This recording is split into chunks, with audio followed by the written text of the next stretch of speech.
Hello everyone. I thought maybe you'd like to join me today as I embark on a marvelous journey. A journey of shucking black-eyed peas. A few months ago, my father-in-law worked on a piece of land behind my house, and he made himself a garden. And I had nothing to do with it because I have no skill in gardening whatsoever. But he does. And so what that led to was a whole mess of fruits and vegetables. A lot of them are growing right now, but I saw that I had a lot of this to go through. And I thought maybe you could share in it with me. Now I've got a lot of black-eyed peas to go through here. Some of them, you can see these are just a little bit green, and technically he shouldn't have plucked those, but I think he wanted to get them all at once so that more would grow. The real color that you're looking for when you're picking black-eyed peas is more like this. It's kind of, it looks like maybe it's gone bad, but that's actually the right color. It's sort of a yellowish white color, and the peas turn this kind of pale color. They certainly don't look like when you get black-eyed peas at the store, unless of course you get them uncooked. If you're like me, you normally get them out of a can. But with this great providence, I thought it would be good to go ahead and shuck these. Now once I've finished shucking them, I'm going to wash them very carefully, because of course they are not what you would call clean right now. We've been having some trouble with crows coming in and eating the food. Now we did at least have the sense to put up a fence, a very high fence, because we live somewhat out in the country, and there are all manner of deer and such that will eat the various produce, but obviously that's not going to keep out something that flies. So recently we actually put up a scarecrow.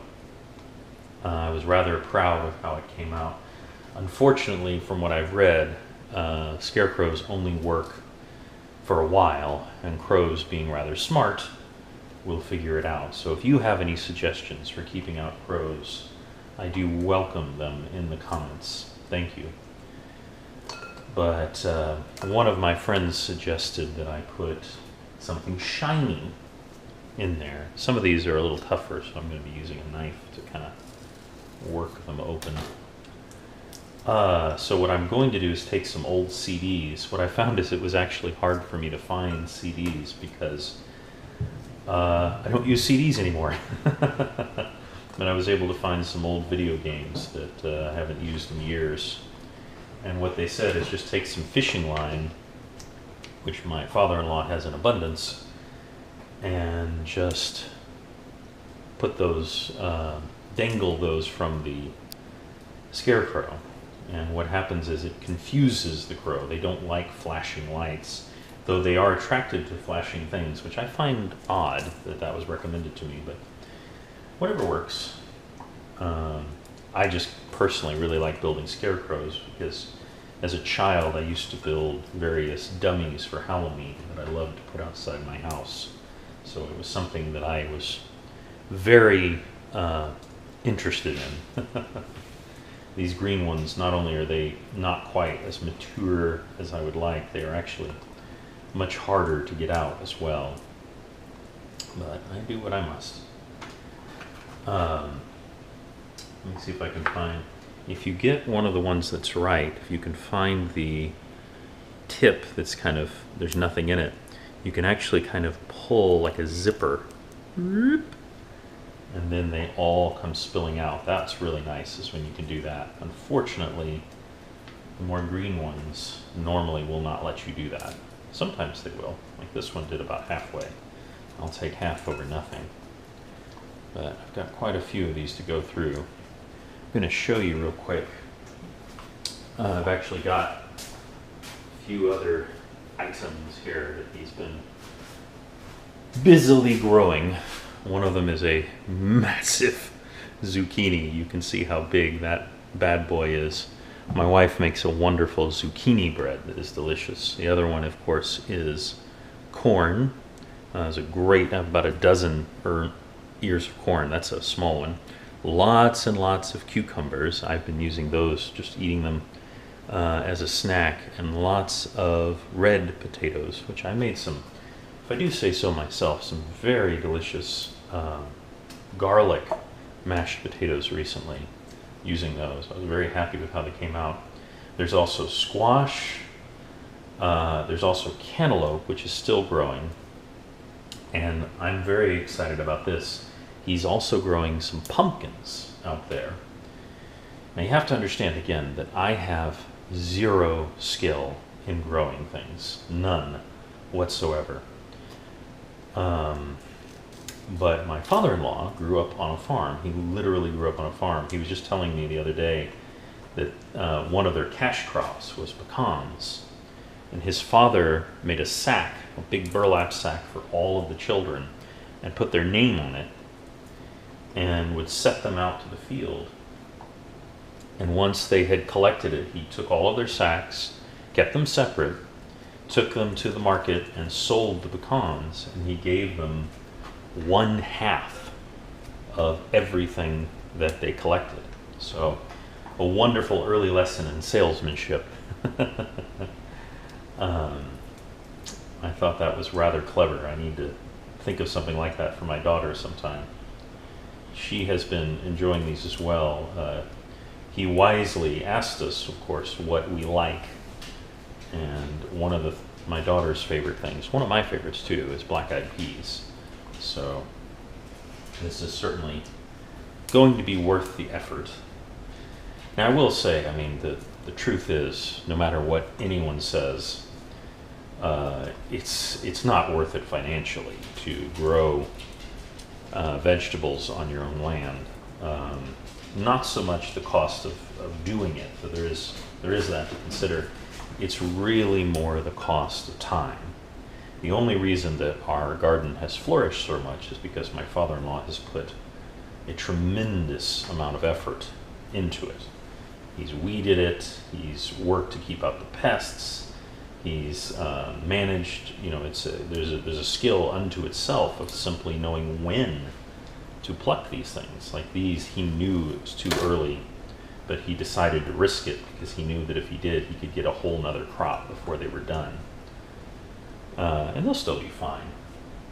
What I'm trying to decide is exactly the best way to cook these. There's some things that recommend soaking them for quite a while. And then other websites that I've read have said that black-eyed peas don't need initial soaking, that you can cook them first and then soak them in hot water. So I don't know. Again, if you have opinions on this subject, I welcome them, because this will be the first time that I have actually cooked raw black-eyed peas. I've never cooked those before. I've actually, I rarely do this because I have dogs, but I've actually pulled out my kitchen trash can, and I'm just throwing the shucks away as I go. I believe that's the correct term. I do like to say the word shucking. It sounds almost like you're saying a curse word. But, come on out. When I was a child, my parents had a garden in the back. There was a time, it slowly grew smaller and smaller as time went on, but there was a time when it was actually quite large, bigger than you would think. It was about nearly as big, as about half as big as a normal person's plot of land they might have on their property. But my parents' house was on a little over an acre. They had a large area in the back that they had turned into a garden. And when I was very young, they actually used it quite a bit. Now that I'm grown up, they really just have a small area where they grow tomatoes. But when I was a child, one of the things that they grew were black-eyed peas. I'm sorry, I misspoke. Were green beans. I can't speak today. I've got black-eyed pea on the brain. I can't imagine why. But my mother would let me shuck them, which would be I would break off the ends, the little tabby ends, and then break them in half if they were sufficiently long. And I actually really enjoyed doing it. I would do it while watching cartoons. And I got a very important lesson from that as I got older. When I married my wife, I found out that one of her least favorite things to do was to snap green beans, which is something that I quite enjoy doing, just like I'm shucking these black-eyed peas now. And what I found was that her mother made her do it. It was a chore that she had to do. Whereas, much in the manner of whitewashing the fence, my mother made it fun and kind of like a game, and I grew to enjoy it. I don't know if you found this, but I certainly have. The chores that you do as a child that you enjoy are the things that you can do as an adult without too much trouble. That's why I tend to do the laundry, because my mother would pay me $2, which was good money in the 1980s, to fold the clothes. So I got very good at folding clothes. Well, my wife will tell you that I'm actually not good at folding clothes and that I do it wrong, but I do it. And there are other tasks like ironing. You've seen me do some ASMR videos on ironing. That it's a task that, while I don't, chomp at the bit to do ironing, I do it without complaint, and I am satisfied with doing it. And I think that's because I learned to do it as a teenager. My first job in year of our Lord 1991 was working at a movie theater. I worked at, you can look it up online, Lake Creek Festival 8 in Austin, Texas. And what I loved about that later on was that even though, as so many smaller theaters did, it closed, it reopened for a while as a dollar theater, but then it opened for a very long time as a Alamo Drafthouse. Now, it did eventually close permanently, but I enjoyed how much of a life it enjoyed in its second life, if you will. But one of the things that was required is I needed to wear long sleeve shirts. I needed to wear long sleeve shirts, white shirts, like you often see me in my ASMR videos. And you also, it was required for me to wear a dun dun dun, a bow tie. That's right, my first bow tie was at my first job. Now, this was a pre-tied bow tie. All of the bow ties you see in my videos, with perhaps some very specific exceptions later on if I get some custom ones, are tied bow ties, which is also why they will occasionally look a little wonky. Now, I'm not in my bow tie get-up right now, but that's because I'm doing manual labor. So I hope you'll forgive me. I do normally like to dress up for these videos because I think it shows a little bit of class. It shows that I respect you, the viewer, that sort of thing. But right now I'm sporting my amazing Wolverine shirt. And that's not just false nerditude. I actually own the comic that this is from. This is from the Wolverine miniseries. I believe this particular one is from the first or second. I can't remember which cover it is. You feel free to let me know. But I own those. And they really inform my understanding of the character of Wolverine. And a large portion of the movie The Wolverine is actually based on those comics. And I greatly enjoy them. I actually really like that movie. The problem is, as so often happens, is the third act, the last act of that movie, just utterly falls apart. It's a real problem with a lot of superhero movies. Occasionally you get a movie where they manage to avoid that. Even movies that I really enjoyed, like Wonder Woman recently, I really, really enjoyed. That third act wasn't great. There were a few good things I liked about it. I don't want to really give away too many spoilers here, though it's been a month, at least a month since that movie came out at the time of this recording. But there were some things about the third act that I was not a big fan of, though I just loved that movie as a whole. Absolutely loved it. I hope that you did too.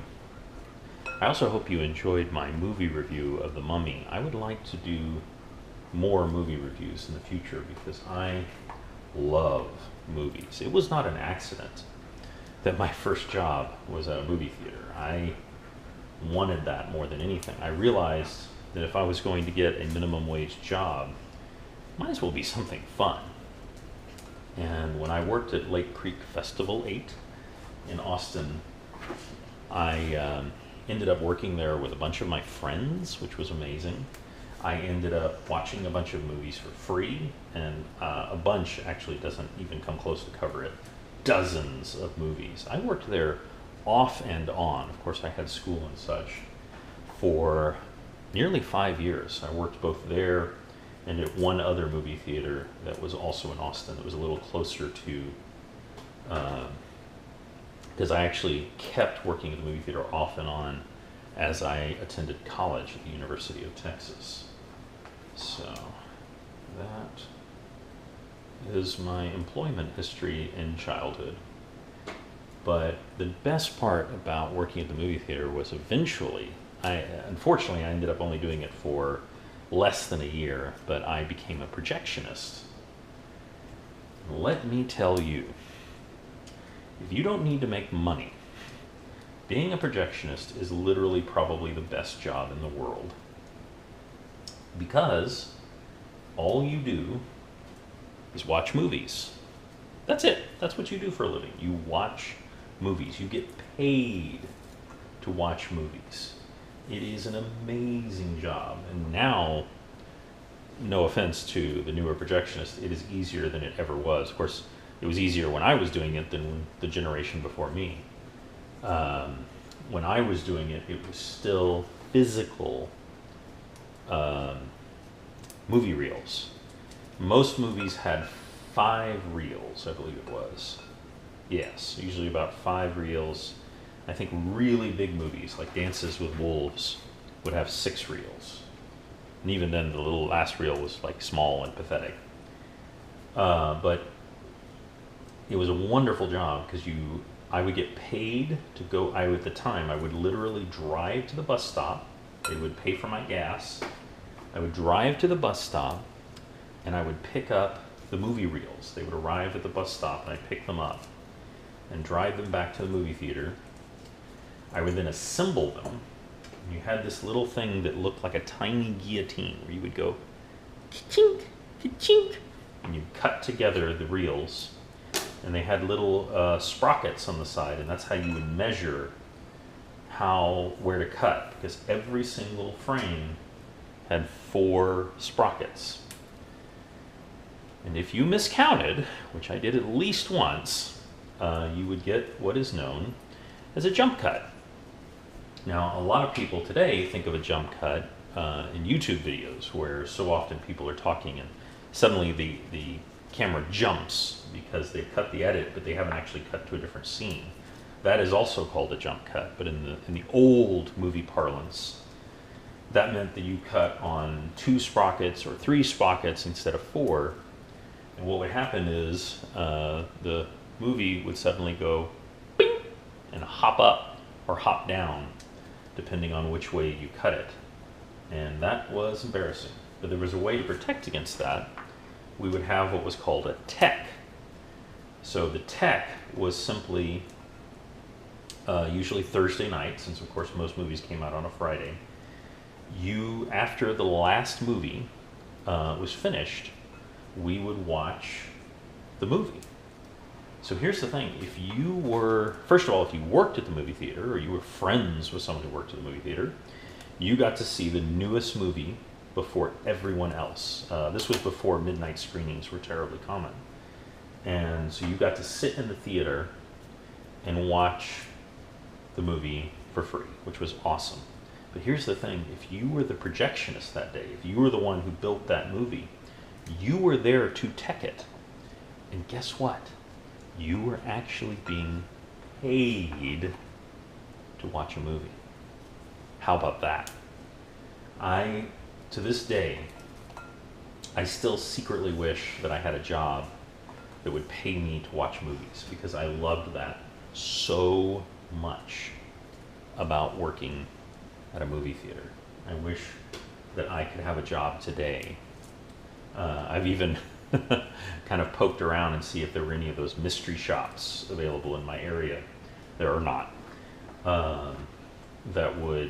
Where you could go and watch a movie and evaluate the theater, something I would be very good at because I used to work there at theaters. But alas, no. But I miss the day where, one, I could get into movies for free, but also as a projectionist, I would actually get paid to watch movies. It's pretty awesome. So we're getting through here. I was not wrong to want to record this. I've had some requests to make longer videos, and the thing is, I want to. I really do want to make longer videos. It's not that I am trying to keep them short, but I have this thing. I don't like to make videos longer than they should be. Back when I had my X-Men podcast, I would tell the story of a X-Men comic, one comic at a time. And sometimes the episode would last a half hour. Now that wasn't most of the time, but if it was a really big comic, a double-sized or something like that, it might take a half hour. And sometimes, most of the time, it would take 10 to 15 minutes. But what I always told my listeners is it takes as long as it takes. I'm just going to move my trash can here because my dog Bill, who apparently is part goat, will eat anything. He's trying to eat the bean shells. I don't think that will harm him, but who knows? It's amazing with dogs what one thing will not harm them in the least that would murder a human in seconds. And then the smallest thing, like a almond or something like that, that can be quite deadly to dogs. So with Bill, I have to be careful. When he was a puppy, he actually ate a couch. Now, I know what you're thinking. I am using hyperbole. I am not. We came back, and puppy Bill had utterly destroyed a couch. And not a small portion of it had actually been eaten. My wife was actually slightly delighted because she had been wanting to get a new couch for a while, and that was a great excuse too. But after that, for a long time, we don't have to anymore. We always had to crate Bill when we left because we didn't know how much of the house would be there when we got back. But fortunately, over time, he has mellowed out somewhat. But he still will eat the strangest things. He will eat cantaloupe rinds if I have them in range. And he has a bizarre penchant for napkins, all kinds of paper products. If any paper product is near Bill, and you might even be able to hear him panting at me, he'll eat it without the slightest hesitation. And in fact, he will sometimes eat napkins or other paper products before he'll eat food, which is just kind of weird. But my point is, circling back around, I only want to make a video that is as long as it should be. So this video, I'm shucking peas. And you know how long it's going to take? As long as it takes me to shuck these peas. And I'm more than happy to spend the time with you because it's a task that I want to share with you, because I know that doing repetitive tasks is something that some people really enjoy. And I do want to really recommend all of you to share things that you would like me to record as ASMR. I never, ever will promise to do a particular video for multiple reasons. But I want you to know that if you give me a suggestion, I will consider it. I absolutely will consider it. I have a list of ASMR ideas that my wonderful, wonderful viewers have suggested to me. And I want you to know that you never know when I suddenly decide, you know what, I think that was a really good idea, I'm going to do that. Or that I will circle back around to one and do another one.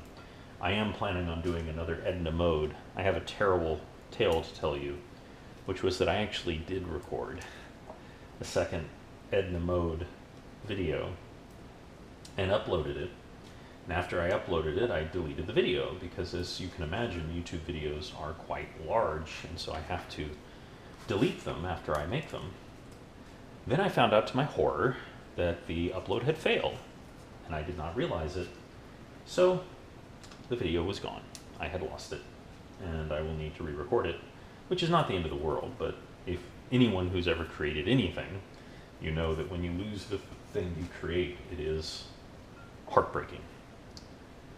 So I have that on the list, and from now on, I never, ever, ever delete a video until it actually publishes. Not just until it's scheduled, but until it actually publishes. I will not delete a video off my hard drive to keep that from happening again. Some of y'all have been kind enough to say that you would like to support me in what I'm doing, and I want you to know that I will eventually, it's my own fault for not doing it sooner, be making a Patreon page where you can do that. Because this is a lot of work, making videos. Obviously what I'm doing right now is not a lot of work, but creating these other ones with high concepts and acting and putting them on and taking the time and the hours to edit and publish and all of that, it takes time and effort. And I really appreciate it when the people who have supported me in the past. But what I want you to know is the other thing is I would like to get some technology that's going to let me record these more effectively. Right now, the bulk of all of my videos have been recorded on my wonderful GoPro, which I actually got by accident years ago. It was a funny story that's not really worth the telling, but it wasn't my intention to get a GoPro at the time. And I got one for free by accident and then had nothing to do with it until now. But I would like to have some technology that would allow me to record my voice more effectively. I have a wonderful Yeti microphone that I love dearly. But what I would really like to be able to do is to record directly from a lapel mic. And I actually have a lapel mic because as a magician, that's what I use when I perform. But the kind of setup that it is, it's not set up to go directly into this kind of recording. It just won't work. I've tried a few different ways to make it work, and it won't. So I actually need a digital recorder so that I can record those. But what that's going to let me do is it's going to vastly open up where I can record. More than a few of you have commented on the fact that I record often in hotels, and part of my day job is I travel a great deal. And it's just an extremely practical reason that I record in hotels is it's quiet, is that I'm not bothering my family and I'm not bothering anyone else, and I can record to my delight in the hotel rooms, and I often do so. But if I had a digital recorder to record audio that I could go directly into a lapel mic, that would free me to record anywhere. I could record outside, I could record in a much greater variety of places. So in addition, I would like to have more props. So there's more things that I would like to do for my role plays, which are easily some of the most popular ones that I do. And I would like to have some minor costumes and props that would go with those. But honestly, you know, I'm kind of doing this for free right now, and it would be really helpful if I had some support. And a lot of y'all have been so gracious and said that you would like to do so. So just so you know, if you do choose to support me once I did get that out, that's not simply to line my pockets. That's actually going back in so that I can get more goodies to make more of these. And by the way, one of the things that I'm going to make available on the Patreon is the more people that donate, the more long videos I'm going to make. And it's simply this, that long videos, most of them, this is an exception because this is a specific action that I'm doing, but most of them require a much more setup and much more time and more writing beforehand and all of that, so they're just a lot more involved. But I would like to make more of those because it's been requested quite a bit. And so one of the things that I will offer as far as Patreon is the more support that I get, the more long videos I will make. But that's all that I will say about that now as I make my way through my peas. Now, it is traditional to add ham to black-eyed peas. I will not be doing that. You will be perhaps amused, or perhaps not at all, to hear that a few months ago I actually became a vegetarian. I know, I was just as surprised as you, but I am a vegetarian now, so I do not eat any more meat. So I will not be putting any pork in here, or bacon, or anything like that. But that is a very standard thing to add to black-eyed peas. The other is, if any of y'all are from the South, like I am, black-eyed peas are long considered to be a symbol of luck. And particularly New Year's. If on New Year's Eve you eat black-eyed peas, it is said that you will have good luck throughout the rest of the year. And my grandmother, who I called Mamaw, who was extremely Southern and from Louisiana, she would call my father every New Year's. And one of the things that she would ask is, have you given those boys black-eyed peas? Now, she was kind of joking, but she also kind of wasn't.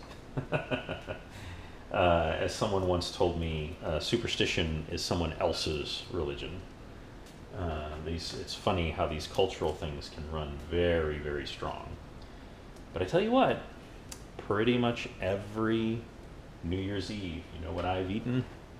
That's right, black-eyed peas. But I won't be eating these because I'll be eating them way before then. I have no intention of canning these. One of the things that I'm trying very hard to do is that, as my father-in-law has been doing such a wonderful job bringing in these things from the garden, I have been working very hard to cook them.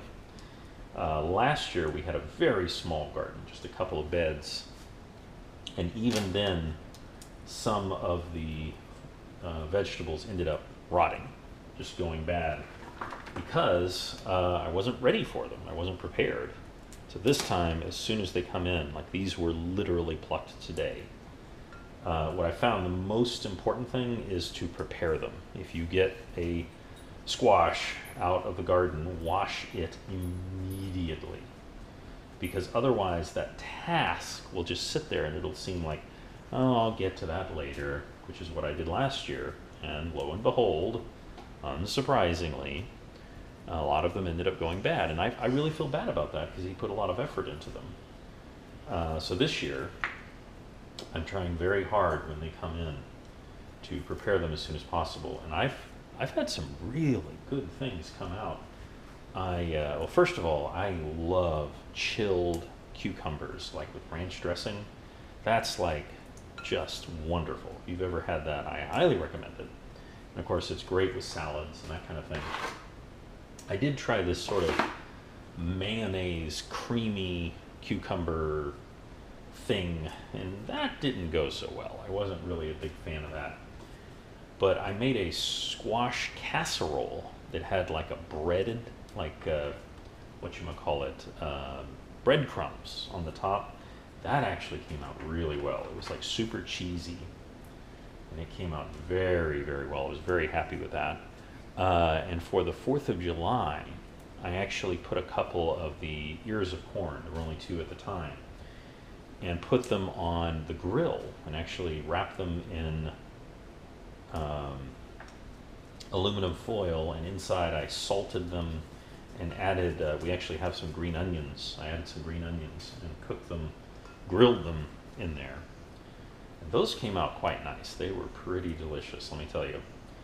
When I was a child in Boy Scouts, we would make burgers in armor. I don't know if that's what they called it where you're from, but that's sure what they called it where we were from, which is simply that you would take beef patties and wrap them in aluminum foil, but you would put things inside to increase the flavor. And it's funny because that was the first time as a child, you know, when you're a child, you just eat what's given to you and you don't really think about what goes into it, especially if you're not cooking. And that was the first time that I realized how much it matters what you put in your food, because those burgers were so delicious and I knew what went into them. Even though I wasn't eating the things that were put in the aluminum foil, I could taste them. And so that was the first time I realized that, oh, if you take some onion and you cook it in something, even if you don't eat the onion, you get this wonderful flavor, which is why so many things use onion. Of course, I usually do eat the onion, but back then I was, oh my goodness. I don't know if any of you were picky eaters, but I was the worst. I pretty much wanted to eat hamburgers, pizza, ice cream. That was it. That was the extent of the food that I wanted to eat. And then outside of that, there were a very few set of things that I would eat. And I just wouldn't eat a whole lot else. I was a pretty pricky boy.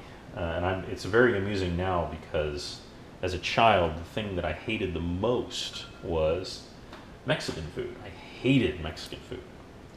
And it was because as a child, I was so sensitive to anything that was spicy that I just couldn't stand it.